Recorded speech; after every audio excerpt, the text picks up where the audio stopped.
En primer lugar, quería dar la bienvenida a todos, en general, tanto público en general como estudiantes, profesores y demás, y mucho más en particular, quisiera darle la bienvenida al señor Sergio Gorsi, ¿verdad? Presidente del Comité Central Israelita del Uruguay, desde hace poco tiempo, además, desde poco tiempo. El vicepresidente del Consejo Judío Latinoamericano, Saúl Gilvich, y en general autoridades de la comunidad judía en su conjunto, que son muchas y yo no las distingo demasiado, por lo tanto sean todos muy bienvenidos. Aquí en el estrado los que importan son nuestro amigo Ernesto Stolovich, ¿verdad? Presidente de la Comisión Rodríguez Fabregat del Comité Central Israelita, a quien le vamos a dar un segundito el micrófono para que nos diga unas palabras, y desde luego nuestro conferencista, presidente de honor de la Asociación Americana de Derecho Penal Privado, catedrático del curso de Derecho de Integración y Comercio Internacional de la Universidad de Montevideo, catedrático grado 5 de Derecho Privado en la UDELAR, cursos reiterados en la Academia de Derecho Internacional de La Haya, que es para un internacionalista muy parecido a uno de los lugares más atractivos. Del punto de vista de su recorrido político, todos lo conocemos bastante bien, ¿verdad? Fue secretario general de ALADI, fue ministro del Interior. En grandes líneas ha ocupado una multiplicidad de espacios en el mundo de las relaciones internacionales, miembro de comisiones de conciliación, de arbitraje, y como escritor y como académico tiene una producción frondosa en materia de libros y de artículos. En nombre de la Comisión Rodríguez Fabregat, primero desearía agradecer a la institución que nos alberga hoy acá, que es la Universidad ORT, que siempre nos abriga y nos ofrece la posibilidad de desarrollar nuestras actividades. Ya el doctor Bonilla ha hecho un relevamiento de las autoridades asistentes. Nosotros, además de agradecerle a la Universidad Dort, queremos agradecerle al Comité Central también todo el trabajo de respaldo que nos ha dado y, por supuesto, a la familia del doctor Rodríguez Fabregat, que siempre está trabajando codo a codo con nosotros. A todos los integrantes de la Comisión Rodríguez Fabregat, muchísimas gracias por el trabajo brindado y obviamente que al profesor que va a dar la clase hoy, al doctor Didio Perti, a quien debemos agradecer sumamente por brindarse en el día de hoy a expresar todos sus conocimientos respecto del tema que nos aboca hoy. En realidad, hoy es un día especial en el calendario gregoriano. Hoy hace 66 años que el pueblo judío consigue la independencia sobre su solar patrio. Y por eso es que hemos elegido la comisión la fecha del 14 de mayo. El 14 de mayo de 1948 se liberaba la Tierra Santa de Israel como Estado judío. Así que por eso mismo es que intentamos hacer la clase esta en el día de hoy. Y no le robamos más nada al doctor Perti, lo dejamos con la sabiduría y la expresión de él. Muchísimas gracias a todos nuevamente. Muy buenos días a todos, en primer lugar. En segundo lugar, agradecer a esta Casa de Estudios, a sus autoridades, la posibilidad de compartir con ustedes algunos comentarios, algunas reflexiones y algunos balances en tiempos en los cuales el cúmulo de las noticias, el aluvión informativo, suele de alguna manera dilatar o no asumir con frontalidad los grandes balances, repito la palabra, que la sociedad requiere. El motivo de hoy se inserta dentro de los trabajos regulares que viene llevando a cabo la Comisión Rodríguez Fabregat. Naturalmente, saludo en la presencia de su hijo, Daniel Rodríguez Oteiza, y de otros familiares, su nieta, a la que acabo de conocer, debo decirlo, y distinguidos colegas y amigos aquí presentes, digo, se inserta dentro de ese cuadro. Saludo especialmente al señor Gorsi en su nueva actividad, en la que seguramente hará un paréntesis forzado en las próximas semanas, porque es difícil imaginarlo sin su cámara. De manera pues que en este ambiente estudiantil, por un lado, de autoridades, de instituciones representativas de la colectividad judía en Uruguay, de amigos, de exministros, saludo la presencia de mi querido amigo el doctor Raúl Iturria, que siendo yo ministro del Interior, él era ministro de Defensa, y supimos armar ahí un binomio que funcionó mostrando claramente que la convergencia de los partidos políticos en muchas áreas es absolutamente indispensable.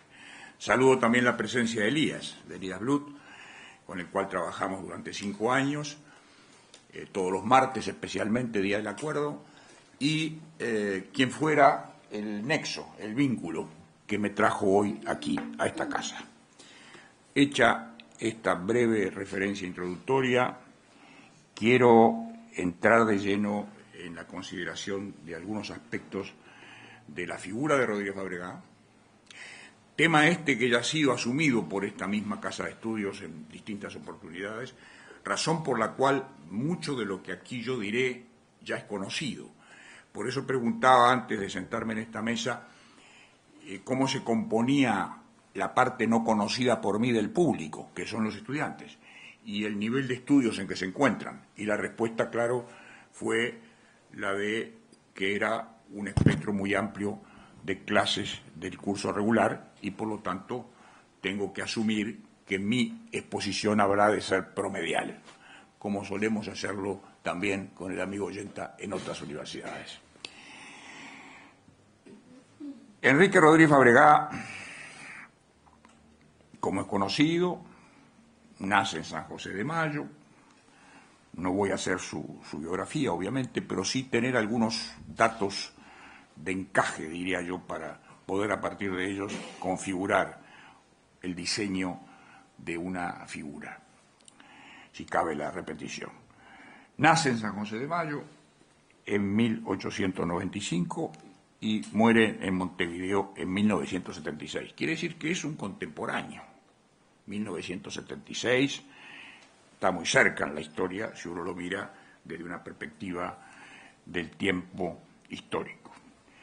Su madre, María, según me contaba generosamente Daniel, abriendo la memoria personal y de alguna manera historiográfica de su familia, era paciente o fue paciente del doctor Jacobo Asaj, figura relevante en el proceso uruguayo de apoyo a la causa judía, a la causa de Israel, todavía cuando no era Israel, y seguramente, y esta es una inferencia que yo hago, no necesariamente con una base de evidencia o prueba, seguramente de ese contacto despertó tempranamente en Enrique Rodríguez Fabregá su interés por el tema judío y por los judíos en particular, que este es un gran tema a mi juicio en el cual yo desearía centrar buena parte de la atención de hoy.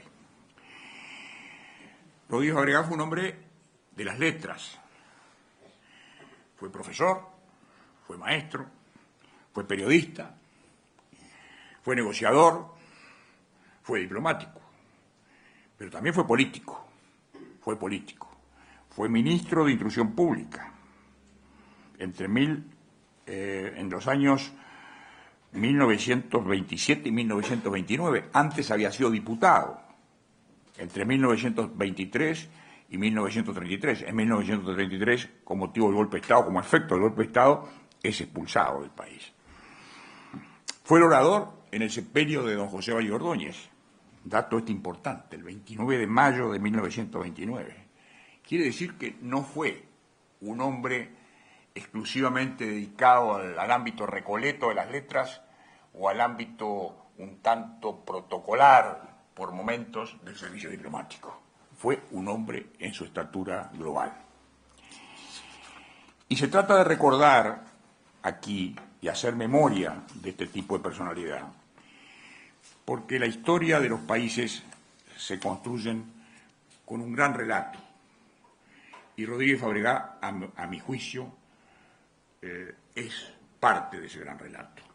Y ese relato está por fuera o más allá de lo que puede ser la diversidad de pensamiento político de la época que le tocó actuar, en donde hubo unidad de criterio en estos temas, en este tema en particular al cual me referiré, y que muestra cómo la representatividad diplomática, política, de gestión, no es solo una actividad, yo diría, sujeta a la liturgia de las formas, es una zona donde el fondo, el contenido del negociador, su buen criterio, su capacidad de discernir y su valentía, puesta a prueba en el caso de Rodríguez Fabregá, de don Enrique Rodríguez Fabregá, en muchas ocasiones, como veremos casi enseguida. Dije recién que había sido periodista. Me voy a detener un instante para referir un hecho. Rodríguez Fabregá, me contaba Daniel Rodríguez Oteiza, no fue un hombre de la comarca, fue un hombre del mundo internacional. Así vivió en Chicago, en Nueva York, y durante la Segunda Guerra Mundial trabajó en la NBC, una agencia de noticias. Yo seguramente muchos de los datos que aquí estoy dando son conocidos de muchos de ustedes. Yo recuerdo aquí un acontecimiento muy importante en el cual se volcaron a la audiencia una cantidad de información. Yo debo asumir que algunos de estos jóvenes que están y otros no tan jóvenes probablemente no estén al corriente de esta información. Por eso pido excusas de antemano en tanto algunas de estas informaciones puedan ser reiterativas. Quiero señalarlo con total franqueza. Ese hecho de haber sido un periodista y haber sido bajo la jefatura de Nelson Rockefeller, haber trabajado en ese lugar, le dio a Rodríguez Fabregá una dimensión de comprensión del mundo internacional, del mundo de la información y del mundo del análisis muy importante, que luego se iba a ver reflejada en su tarea en la UNSCOP, en la Comisión de Naciones Unidas, comisión o comité, como le quieran llamar, que se creara para hacer el examen de la cuestión palestina. Ya vamos a ir progresivamente a eso.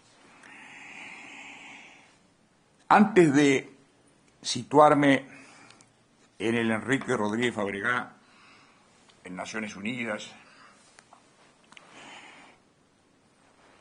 debo hacer referencia a ciertos hechos relevantes para el país en aquel entonces.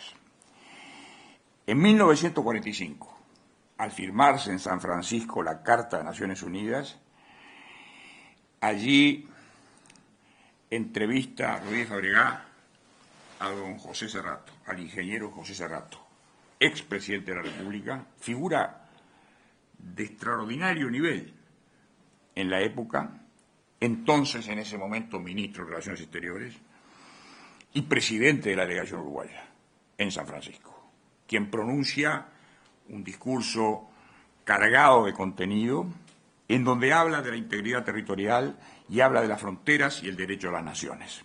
Es allí mismo donde Héctor Paycerrella, y lo evocaba Iturria aquí hace algún tiempo, algunos meses, si mal no recuerdo, pronuncia un discurso que tuvo un gran relieve, una gran resonancia, y levantó muchos anticuerpos, porque fue un pronunciamiento temprano de Uruguay, de su delegado, de uno de sus delegados, en el tema palestino.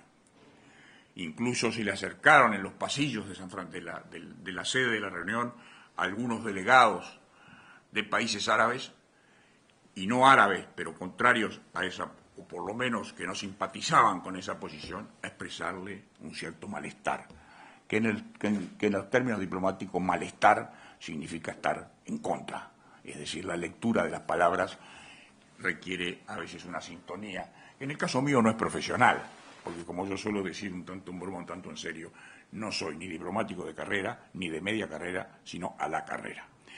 Por lo tanto, yo diría que ahí nace ya, en esa experiencia de contacto directo con el cuerpo político, una personalidad que por supuesto venía auspiciada de una condición en lo interno como ministro de Instrucción y como diputado de un poder de oratoria y de persuasión, de convicción. Yo puedo recordar alguna intervención radial de Rodríguez Fabregat. Puedo recordar, sin esfuerzo, alguna participación de esos tiempos, pero no tengo a mi mano, luego reproduciré algunas de sus expresiones, el tono que él sabía imprimirle a su mensaje, tan importante en el escenario interno como internacional. La situación del país ya mostraba en el Uruguay una clara simpatía por la causa. Hay que recordar aquí que las antiguas colonias alemanas y turcas y la caída del Imperio Otomano habían dejado esa zona del mundo con pueblos que aspiraban a encontrar la legitimidad. Deseaban dejar de ser simplemente alguien que llega o vuelve a sus orígenes para convertirse en un Estado. Ese era el gran tema.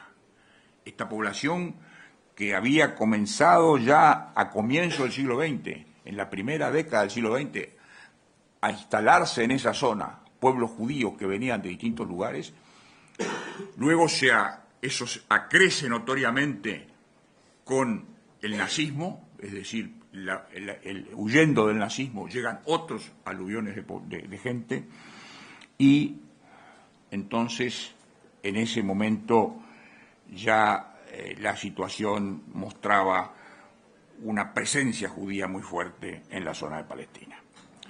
Pero, naturalmente, la comunidad internacional siempre se demora en sus actos, nunca tiene la premura o nunca siente o ocasionalmente siente la urgencia de las decisiones. Estas se producen cuando ya ha habido un trámite importante previo, y fue lo que aquí pasó, porque ya desde la Sociedad de Naciones este era un tema, y era un tema delicado, difícil. Entonces la Sociedad de Naciones resolvió crear un mandato, creó un mandato.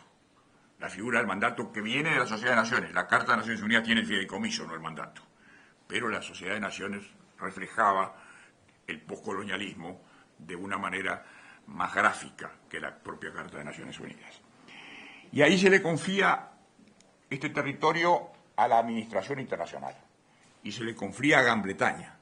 Es Gran Bretaña la que se encarga de llevar a cabo y ejecutar su administración a través de un funcionario, que es el comisionado, que tiene un cúmulo de competencias y de facultades prácticamente ilimitadas. Y cuando digo ilimitadas, digo porque allí no había poder legislativo, había un sistema de justicia muy primario y había sobre todo una situación fáctica, una situación de hecho, que alentaba decisiones de la administración muy fuertes, muy imperativas, y que recaían directamente sobre todos los habitantes de esa zona. El mundo colonial, entonces, se había transformado en un mosaico de estados, o en un mosaico de pueblos que querían ser estados. Y así aparecía la tradición, la historia, la religión, los antecedentes, lo que cada pueblo traía en su bagaje propio, entre ellos el pueblo judío y el pueblo árabe. Ambos reclamando un lugar reconocido en el mundo, ambos esgrimiendo cada uno sus razones. Y aquí se hace necesario volver a reseñar ciertos actos y hechos de la política internacional de aquel momento. Dije recién que ya desde 1900, podría precisarlo aún más, desde 1903, comenzó a llegar sobre Palestina Occidental, al oeste del río Jordán, una migración judía alentada por el movimiento sionista, que encabezaba Theodor Herzl y que ya registraba en 1914 40.000 judíos en ese lugar. También recordar aquí, como un dato que tiene relieve por lo que luego voy a explicar,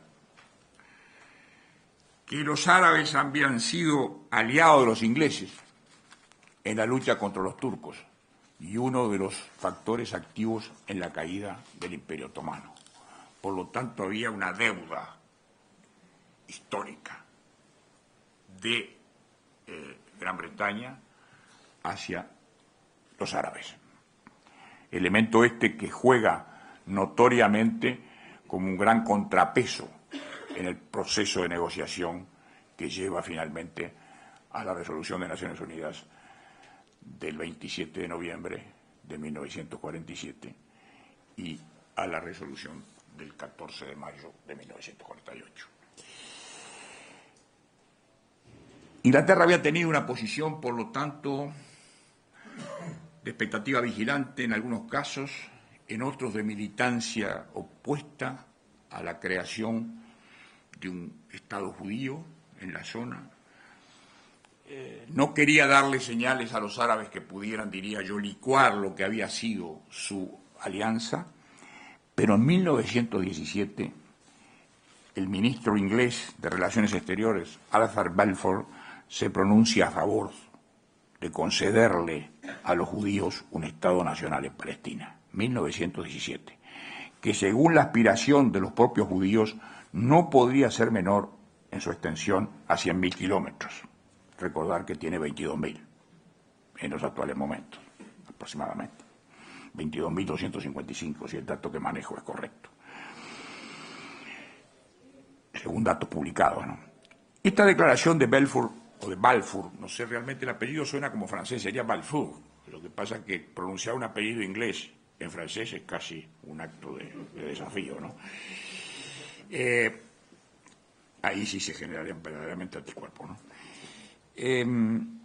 Ahí, en ese momento, esa declaración de Balfour tiene una gran trascendencia, porque es la primera vez que Inglaterra reconoce públicamente,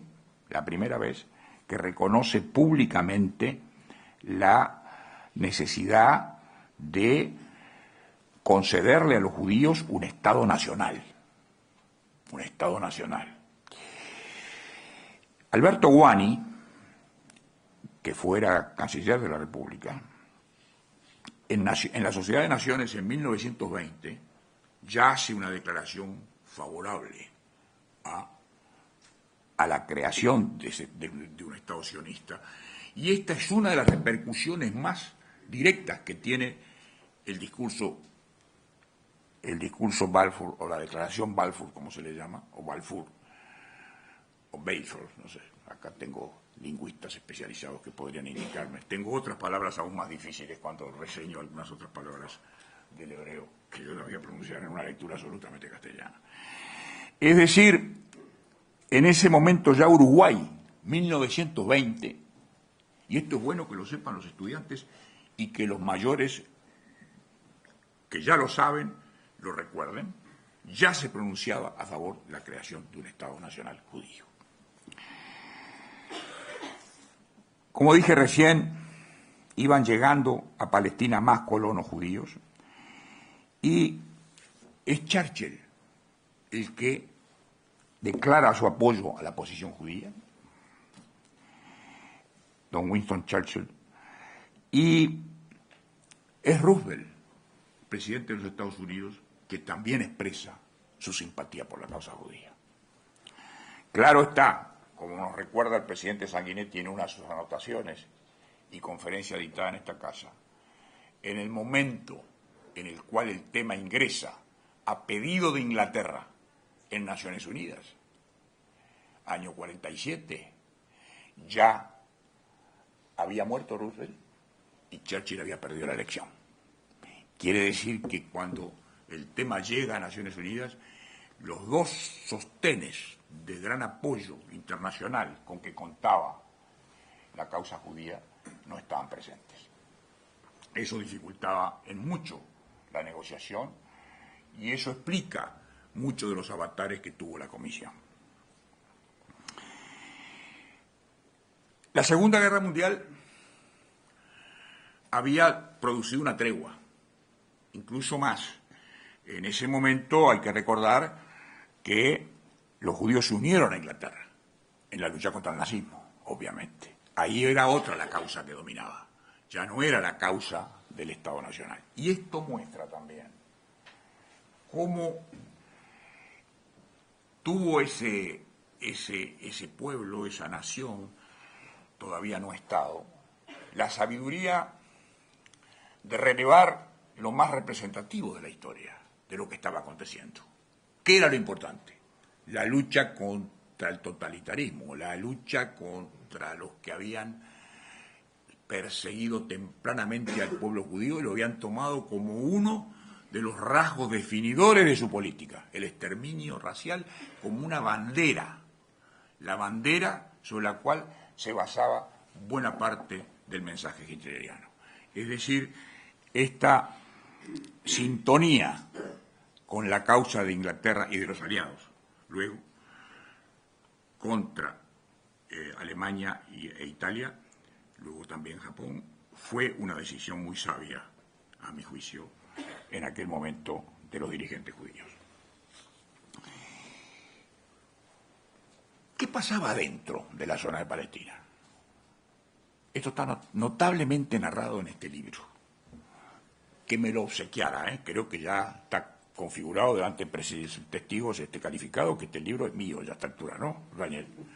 Bueno, y además tiene una cantidad de anotaciones, lo he leído completo, está fantásticamente escrito, es una pluma la de García Granados, elegante pero concisa, Jorge García Granados, que se llama Así nació Israel, cuya lectura recomiendo fervorosamente. Daniel lo ha leído y yo lo he estudiado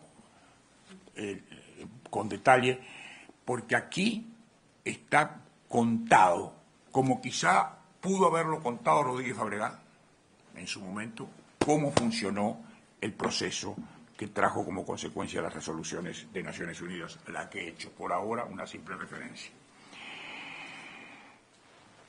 ¿Qué pasaba dentro de Palestina? Adentro de Palestina había un movimiento terrorista tremendo. Había 3 grupos judíos terroristas. Me perdonan acá los judíos porque yo lo voy a decir en español. Lo voy a leer. La Haganah, el Irgun o Irgun y el grupo terrorista Stern. Este es más conocido, el apellido está más divulgado por otras actividades, diría yo, actuales. Recuerden esto, en 1946, el 22 de julio de 1946, fue volado el Hotel King David. Fue dinamitado el Hotel King David. O sea, cuidado, no estamos hablando de un terrorismo intelectual.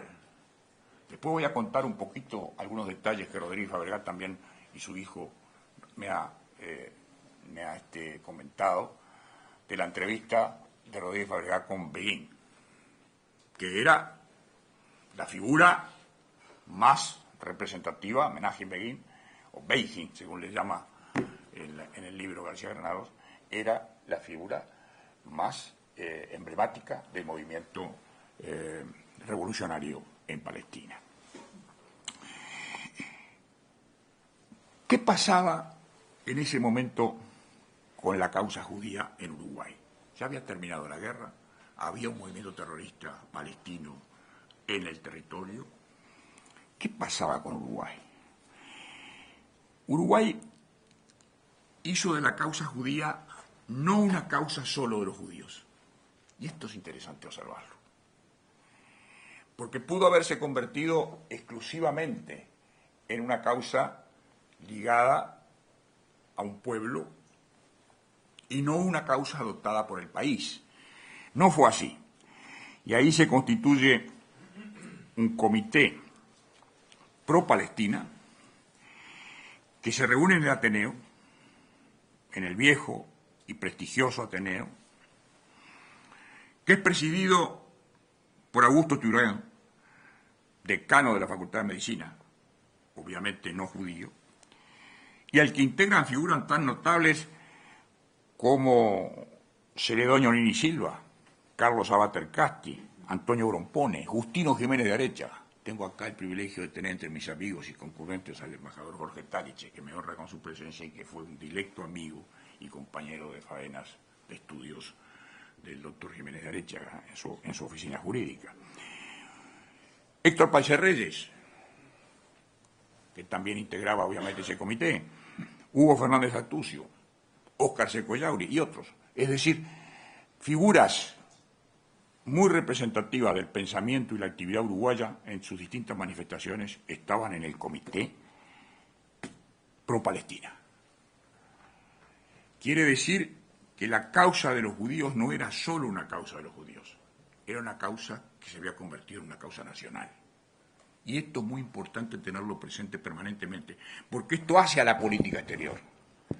Las causas nacionales, la política exterior debe representarlas, si quiere mantener la vivencia de una política exterior que defienda el interés general. El comité le pide una entrevista a Juan José de Amézaga, que era el presidente, y al canciller, que era Eduardo Rodríguez Larreta, y le explican los fundamentos, la razón de ser de ese comité, y comienza así a desarrollarse en Uruguay una muy fuerte actividad en favor de la causa palestina. Cuando hablamos de Palestina, ojo, cuidado con no confundirnos. Estamos hablando de la denominación de aquel tiempo. Luego vendrá otra denominación y hoy día cuando hablamos de Palestina estamos hablando de una situación político-institucional aún no definida totalmente, mientras que en cambio hablamos de Israel como Estado de Israel. Es decir, tengamos presente esto porque estas son advertencias sobre todo para los estudiantes de Relaciones Internacionales, que la denominación en estos casos hace a la cosa, el nombre hace a la cosa. Bien, Gran Bretaña se declara de alguna manera impotente para resolver el problema palestino. Había habido una mala experiencia del mandato, el mandato había desarrollado su actividad en un marco de violencia excepcional, los atentados de unos y otros eran absolutamente diarios, las víctimas eran numerosas, los daños materiales inmensos. Gran Bretaña se da de alguna manera por vencida, aunque la palabra pueda sonar un tanto categórica, para el manejo de la situación y le pide a Naciones Unidas que intervenga. Lleva el tema a Naciones Unidas. Que este fue uno de los puntos de apoyo que luego tomó la comisión que integró, entre otros, Rodríguez Fabregá, para mostrarle a Gran Bretaña el compromiso que tenía con la causa judía, que venía ya de la Declaración Balfour, que se había, yo diría, de alguna manera reforzado con la posición de Churchill y que había tenido una manifestación muy concreta tiempo después con la solicitud de convocatoria de una asamblea extraordinaria de Naciones Unidas que presidiría el representante permanente de Brasil, Osvaldo Araña. ¿Qué hace la Asamblea General? Estudia el tema, era un pedido de Asamblea Extraordinaria, no era la Asamblea General Ordinaria, y decide el 23 de mayo del 47, decide constituir un comité especial, un special committee o comisión, puede llamarse comisión o comité según las versiones que se utilicen de los textos ingleses y franceses, que son los más difundidos, y la integra con 11 miembros. Uno de los cuales es obviamente Uruguay. Pero cuidado, ahí están Australia, Canadá, Checoslovaquia, Guatemala, India, Irán, Holanda, Perú, lo estoy diciendo en orden alfabético, Suecia, Uruguay y Yugoslavia. A propuesta de Australia se integra con este grupo de estados, de delegados, Y esto fue aprobado por 13 votos a 11, con la abstención de 31 estados, o que se retiraron de sala o que votaron abstención.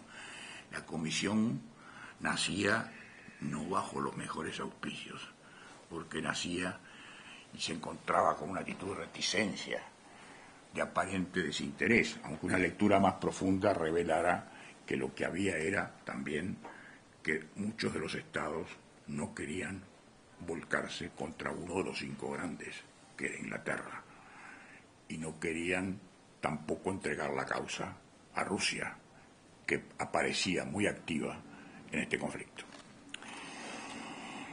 Tan activa que Rusia es hoy día miembro del cuarteto. Y acá voy a reivindicar una paternidad. Yo hasta ahora, hasta donde sé, no he hecho publicaciones, no tengo hijos naturales. Pero este es un hijo, no he hecho publicaciones, claro. Pero digo, este cuarteto es un hijo natural, cuya paternidad reivindico. Porque este cuarteto fue constituido, como es de conocimiento de la diplomacia israelí, de no toda la diplomacia israelí, parece que algunos lo ignoran o hacen que lo ignoran, integrado por Naciones Unidas, la Unión Europea, Estados Unidos y Rusia. Y ese cuarteto aún se registra incluso en artículos de reciente autoría de funcionarios diplomáticos israelíes, sigue actuando, sigue trabajando en la búsqueda de soluciones, y fue una propuesta hecha en presencia del embajador Álvaro Mersinger, por quien habla, al gobierno de Israel en una de las Asambleas Generales de Naciones Unidas. De esto se sabe poco. Yo también no me he encargado de hacer de esto bocina, como se dice hoy día, y se dice con bastante frecuencia, más de la indispensable u oportuna, pero esto también marca cómo el compromiso con esta causa tiene un derrotero histórico y una política de Estado. Política de Estado a la que no voy a hacer referencia para no entrar a niveles críticos o de apreciación que me podrían desplazar el terreno de una clase al terreno de un mensaje de otra naturaleza. Y voy a cuidar mucho ese aspecto. En ese momento se constituye este grupo. ¿Qué pasaba? Los 5 grandes querían estar. Los 5 que tienen el veto en Naciones Unidas querían estar. Era muy difícil imaginarse una comisión que relevara el problema palestino con amplia facultad de investigación, de consulta, de averiguación de los hechos, de toma de pruebas, de testimonios, etcétera, en donde no estuvieran los 5 grandes. Y a su vez no podía pensarse en uno, porque obviamente si estaba uno van a estar todos los demás. Esta fue la primera gran discusión. Se resolvió que los 5 grandes no estuviera ninguno de ellos. Por eso esa integración que acabo de informarles, y por eso también las palabras del secretario general de Naciones Unidas, Trygve Villiers Olayet, que al presentarla en el comité dice textual lo siguiente: la Asamblea General ha dado a vuestra comisión los más amplios poderes. Podéis recibir y examinar testimonios de la potencia en ejercicio del mandato, llámese Inglaterra, de representantes de la población de Palestina, de gobiernos y de las organizaciones e individuos que estiméis necesario. Era un mandato, por lo tanto, muy amplio, y así lo interpretaba el secretario general, diciendo que debían encararse el problema cargado de tanta emoción y pasión, rodeado por tantas exhortaciones de humanidad y de justicia. Los únicos delegados latinoamericanos en la comisión eran, como habrá surgido de la lectura que hice de su nómina, Guatemala, Perú y Uruguay. Guatemala y Uruguay. Guatemala representada por Jorge García Granados, el representante permanente de Guatemala ante Naciones Unidas, y Enrique Rodríguez Fabregá de Uruguay, fueron quizá los delegados que trasladaron con más poder de preocupación y con menos compromiso, diría, con intereses de las potencias allí representadas, donde también había compromisos ideológicos. El delegado hindú era islámico. el delegado de Yugoslavia era comunista.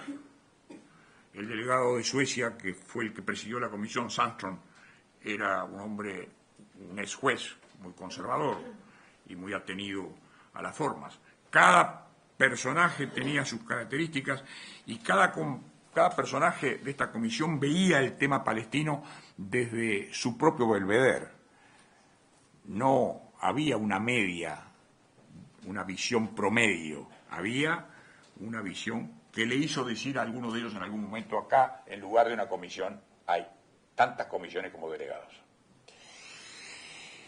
Bueno, en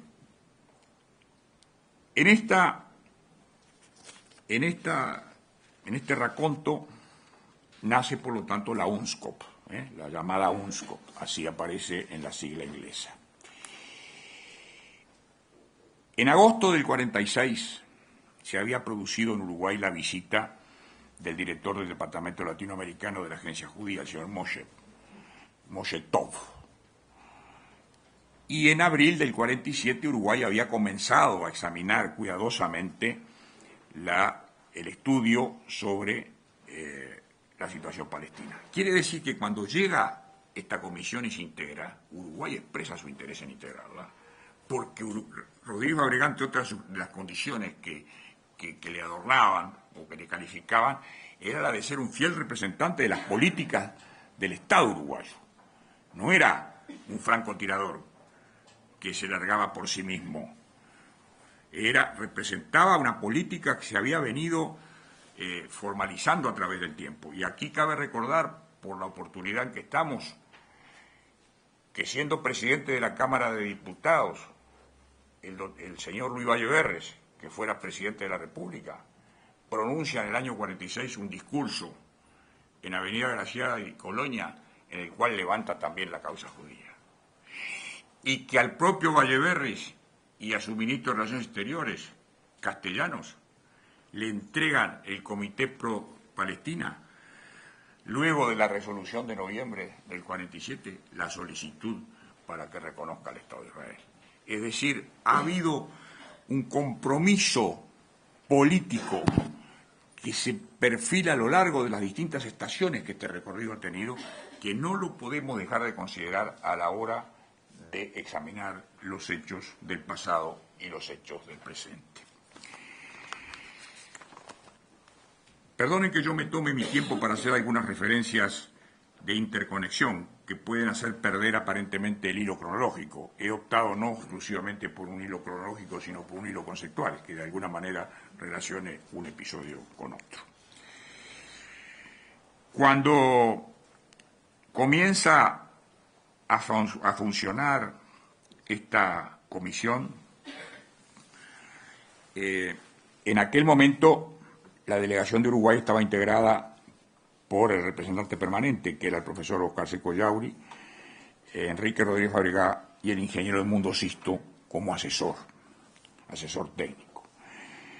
Y es importante ver cómo se le reconoce, ya no son los uruguayos los que se le reconoce, yo se lo comentaba a Rodríguez Oteiza estos días atrás, cómo el delegado de Guatemala menciona en forma reiterada el trabajo de Fabregá. Él le dice Fabregá, no le dice Rodríguez Fabregá, utiliza solo el apellido materno.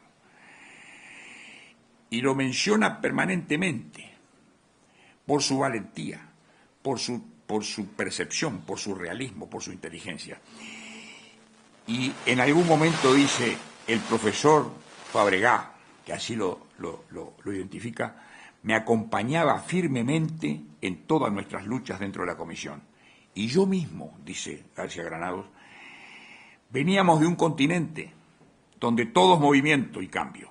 Era inevitable que viéramos con ojos diferentes muchos problemas que iban a presentársenos, desde el imperialismo y los derechos de los pueblos coloniales hasta las leyes policiales palestinas y el terrorismo judío. Aquí está planteada en una descripción sintética, a mi juicio, de contenido, cómo era la situación. El presidente de esta comisión o comité era, dije, un ex juez sueco, un hombre, según las descripciones que de él se han hecho, muy aquitado, muy sereno, muy severo, y sueco. Es decir, otra forma de ser, sobre todo si se le compara con los latinoamericanos. Esto no es en detrimento de ninguna nacionalidad o condición, es simplemente para señalar rasgos que luego se proyectan en la negociación. Él tenía muchas reticencias en cuanto al trabajo de la comisión. Por ejemplo, no quería que los delegados de la comisión hablaran con los dirigentes que estaban en la clandestinidad. Se sentía muy celoso de cualquier actividad que se hiciera por sí solo cada uno de los delegados, que por supuesto tenían sus propios kioscos, ¿no? Y buscaban los contactos que podían obtener. Muchos de ellos lo volcaban en la comisión y otros estaban por fuera de la comisión. Sobre todo los contactos a través de sus respectivos gobiernos, porque cuidado, cada uno de estos delegados recibía instrucciones de sus gobiernos. Cada uno de estos delegados recibía instrucciones. El presidente se oponía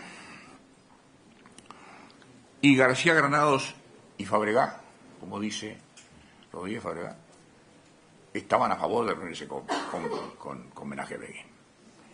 Y hay todo un episodio que parece una película contemporánea, de esas películas que se hacen ahora sobre la historia, fantásticas, en donde se reproducen hechos con mucha fidelidad, de cómo hicieron para reunirse con Begin sin hacerle correr riesgos a él y ellos mismos. Entonces hay una descripción de cómo fue ese acuerdo, cómo llegaron al hotel, cómo del hotel fueron al Hotel Savoy, pasaron por el restaurante Ritz, del restaurante Ritz fueron al Hotel Savoy, del Hotel Savoy cambiaron de auto, fueron tomando un taxímetro y después cambiaron de nuevo de auto, conducido por un señor que al lado de él iba otro con un revólver y atrás iba una chica con ellos dos. Toda una historia hasta llegar a conversar con Begin.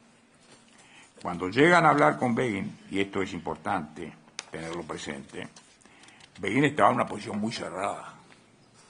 No quería saber de nada de la formación de un Estado árabe. Hablarle de un Estado árabe era ya de entrada encontrarse con una posición negativa. Bueno, era muy difícil, realmente, era muy difícil evitar traer las distintas posiciones que había en juego. Era un momento crucial.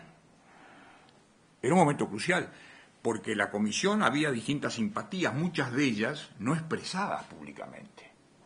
Es decir, se cuidaban mucho de expresar en público con qué causa simpatizaban. Y claro, irse a reunir con Begin trajo sus problemas. Pero aquí, que la mentira tiene patas cortas, una vez más. Y García Granados y Rodríguez Fabregat pudieron descubrir que Begin se había reunido antes que con ellos, con el presidente de la comisión. Interesante, ¿no? Porque el presidente de la comisión, que era el que les había interdictado el diálogo, era él el que lo había iniciado. Y en un determinado momento Begin, estando García Granados con su vaso de vino, no Rodríguez Fabregat, que según dice allí era astemio, usted lo podrá confirmar, le dice, se ve que en algún momento Begin, todos cometen errores, el pez por la boca muere, y en algún momento dijo, sí, en mi conversación con el presidente, con Sanders, tal cosa. Quiere decir que ya, cuando ellos llegan a hablar con él, ya se conocía la situación y las posibilidades. El mandato había creado una situación de violencia en Palestina. Los fines con que había sido creado el mandato no se habían cumplido. Y hubo países como Canadá, por ejemplo, que de entrada dijeron, acá no puede haber un solo Estado. Acá hay dos comunidades distintas y aquí no puede haber un solo Estado. García Granados y Fabregat eran de esa opinión. Eran los llamados particionistas.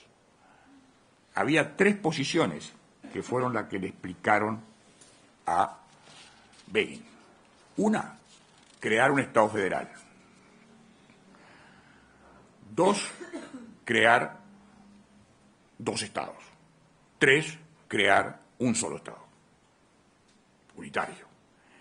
A lo que Rodríguez Fabregat con mucha agudeza dijo, pero si es un Estado unitario, va a predominar la mayoría, y la mayoría es árabe. En aquel momento era árabe, por lo cual el Estado habría estado conducido solo por los árabes. Parece un acto de agudeza, de percepción instantánea de Rodríguez Fabregat en ocasión de ese diálogo. Es muy difícil en este tema no referirse a la parte, diría yo, de gestión personal, porque el diálogo, la relación de los hechos está cargada de ese tipo de situaciones. Claro, la partición como solución tenía ventajas e inconvenientes. La primera ventaja que tenía es que no exigía la cooperación permanente entre árabes y judíos, porque si eran 2 estados, la cooperación podía darse o no. La segunda ventaja es que requería menos ajustes constitucionales, porque crear un Estado con 2 nacionalidades era un tema muy complicado desde el punto de vista de la ingeniería institucional. Y tercero, era un acuerdo decisivo de la partición para darle a cada uno un reconocimiento y de esa manera crear condiciones a las que luego se agregaría el proyecto de la Unión Económica, la moneda única, el transporte común, etcétera, etcétera, etcétera, un cuadro de cooperación, pero ya entre estados, no de cooperación entre pueblos, sino entre estados, que es una cosa bien distinta. La desventaja es obvia. Yo, si fuera profesor de ustedes, lo preguntaría, porque lo habría ido sugiriendo en el transcurso de mi exposición. Era el trazado de los límites. Por eso la comisión formó 2 grupos.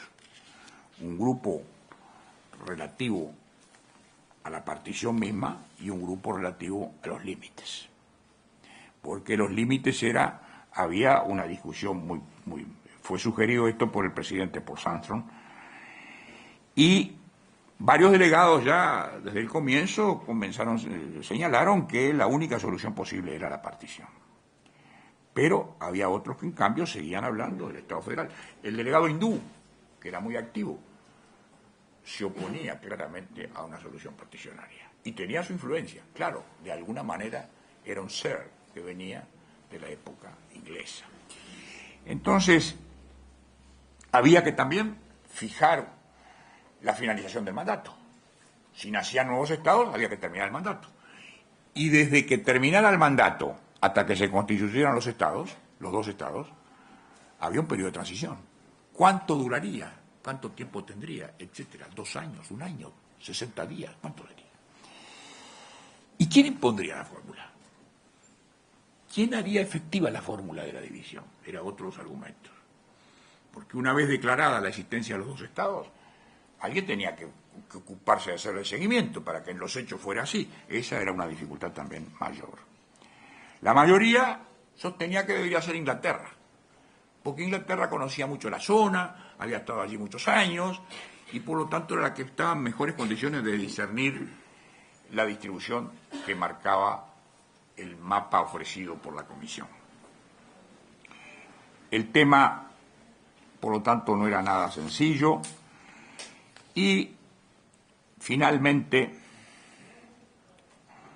dentro de un clima de dudas y de muchos recelos, la Comisión logra la mayoría necesaria y los particionistas ganan la votación. Ganan la votación y presentan el plan de partición con unión económica. Esto es interesante, porque la resolución de Naciones Unidas no es una resolución cortita, es una resolución larguísima. Es una resolución larguísima. Yo pocas veces he visto una resolución tan extensa como esta. Está seguida además de un mapa que marca la partición. Este tema sería para un cursillo, ¿verdad? No para una exposición, porque son tantos los elementos que hay en esto que es muy difícil resumir. No sé cuánto tiempo me queda, además ya debo estar pasado. Pero voy a ir terminando. Y no lo voy a hacer como dicen algunos, voy a ir terminando comiendo de nuevo. Voy a ir terminando. Los 2 estados, entonces, de acuerdo con los particionistas, serían independientes. Y luego tendrían terminado el periodo de transición, que se fijaba en 10 años, firmar un tratado de unión económica. El tema de Jerusalén era otro tema. Algunos decían ciudad libre, ciudad autónoma, recinto sagrado. Hay un capítulo de la resolución destinado a Jerusalén que garantiza el ejercicio de los tres cultos, el cristiano, el judío y el islámico, el árabe. Finalmente Jerusalén queda como un territorio autónomo y es objeto de un capítulo especial, el capítulo B dentro de la resolución. Uruguay sostuvo esa posición. Bueno, vamos a acortar la historia.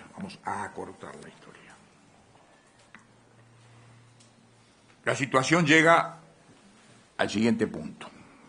El 28 de agosto,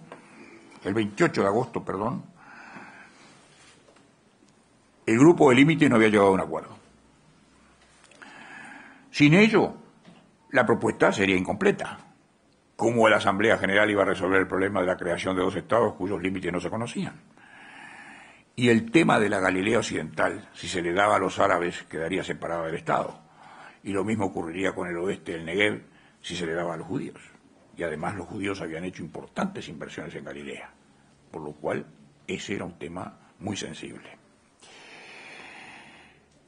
El 31 de agosto del 47 en Ginebra termina firmándose las recomendaciones para el gobierno futuro de Palestina. El último que lo firmó fue el yugoslavo, Simic, que lo firmó 5 minutos antes. Me decía el otro día Daniel algo sobre esto. Acá, según la información que yo recogí, lo hizo 5 minutos antes del plazo acordado a la comisión.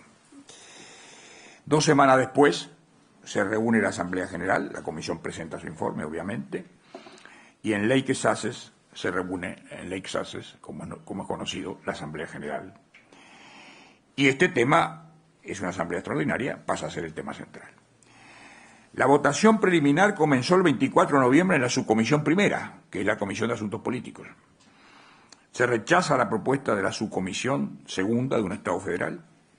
También se rechaza la idea de llevar el asunto a la Corte Internacional de Justicia, cosa que algunas delegaciones propusieron, considerada como un ardid para evitar la discusión política. Y en esta subcomisión se vota 25 a favor del plan, 13 en contra, 17 abstenciones y 2 ausentes. Pero para esa resolución en la comisión se necesita mayoría simple, alcanza con mayoría simple. Pero en cambio para la otra votación se necesitan 2/3, que en aquel momento eran 32 votos afirmativos, y había que conseguir 32 votos afirmativos. Bueno, finalmente se consiguieron esos votos, y finalmente la Asamblea de Naciones Unidas resuelve por mayoría de 2/3 aprobar el plan. A todo esto hay que integrar una comisión encargada de implementar la resolución, la que se integra con Bolivia, Checoslovaquia, Dinamarca, Panamá y Filipinas, con gran, yo diría, sensación de disgusto de parte de Guatemala y Uruguay, que eran los países que quizá más habían trabajado, pero no integraron la comisión. Se quiso de alguna manera neutralizar los efectos. Incluso a García Granados y a Fabregat se les hizo saber de distintos lugares que no veían con simpatía esa militancia tan ostensible en favor de la causa judía. O sea, también recibieron presiones importantes.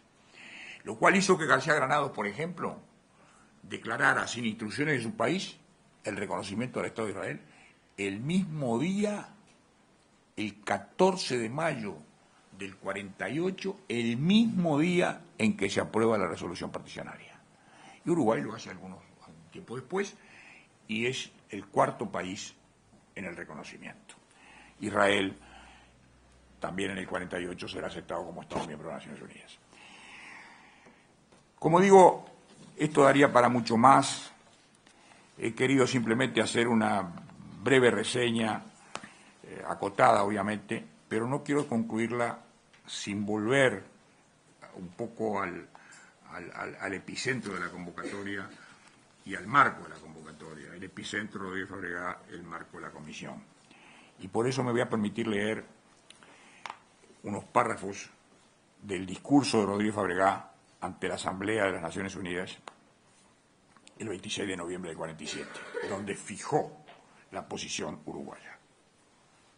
Dijo Rodríguez Fabregá: estamos aquí hablando ante el inmenso auditorio de la humanidad.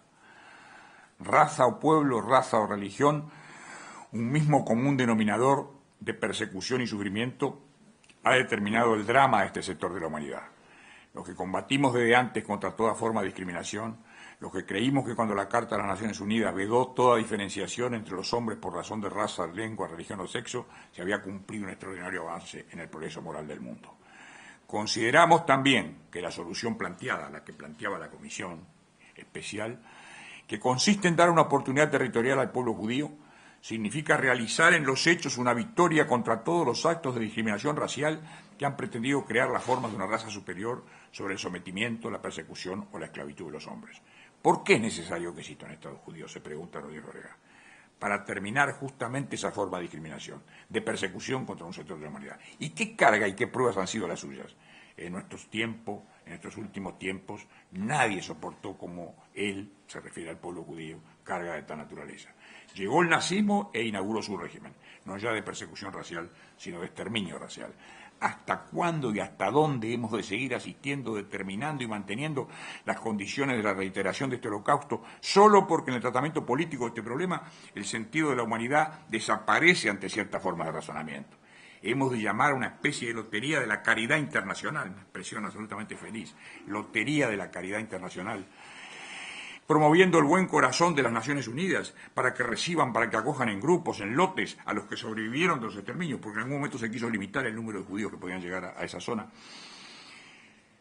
Y él le llama para que acojan en grupos, en lotes, a los que sobrevivieron de los exterminios del nazismo y están 2 años después de terminada la guerra, 2 años después del triunfo de la democracia justiciera, esperando la palabra de revelación y de verdad, no que prometa, sino que cumpla la antigua promesa de 1919, se está refiriendo a Balfour, y la de la Sociedad de las Naciones, que determinaron la creación de un hogar nacional judío en Palestina y promovieron la inmigración de las multitudes judías a la propia Palestina, donde edificaron su destino y su hogar.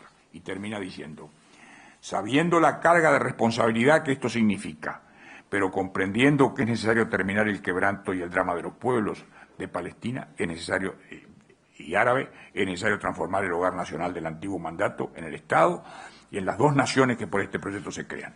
Es necesario velar porque esta crónica de duelo y de sangre que ensombrece el horizonte del mundo en los hechos de cada día termine bajo esta conquista que será para siempre la primera gran conquista moral de las Naciones Unidas. Todos conocen la historia reciente, todos saben que el Estado de Israel se consolidó, se estableció su gobierno, se identificó su territorio, este ha pasado por distintas etapas, se edificó un sistema democrático, se obtuvo el reconocimiento de la comunidad internacional. El otro Estado tiene aún elementos que no permiten avisorar en lo inmediato un reconocimiento universal. Su estatus es un estatus a medio camino todavía o a 3/4 de camino. Las recientes alianzas de grupos distintos en el gobierno de Palestina provocan un llamado de atención sobre cuál habrá de ser el tono de la negociación de sus autoridades en los próximos tiempos. En definitiva, y estas son las palabras finales que quiero expresar, hay que volver de algún modo a la resolución del 27 de noviembre de 1947. ¿Y volver por qué? ¿Porque es larga? ¿Volver porque es extensa? ¿Volver porque fue aprobada por las Naciones Unidas y no hubo otra que la modificara? No solo por eso, o no, tomando en cuenta eso, y cuando digo larga digo detallada, no me refiero solo a su extensión material, obviamente. Hay que volver a ella para de alguna manera reedificar en el mundo internacional el compromiso que allí se adquirió y quizá un emprendimiento de un grupo de países representativo en el mundo que recogiera ese mensaje de la resolución del 47 sería la manera de colocar en la comunidad internacional el tema sin cargarlo de la, diría yo, de estas formas más inmediatas de intemperancia, de violencia, de ataques que son, en definitiva, no van sino contra la propia humanidad. Yo les agradezco mucho y naturalmente aliento la esperanza de que esta casa de estudios sirva también en su oportunidad, invitando a quienes dominan este tema, como seguramente hay colegas de otras áreas, sobre todo el área histórica, para que recreen un poco esta peripecia que aparentemente esta resolución habría puesto fin, pero que los hechos muestran que ello no ha sucedido. Muchas gracias.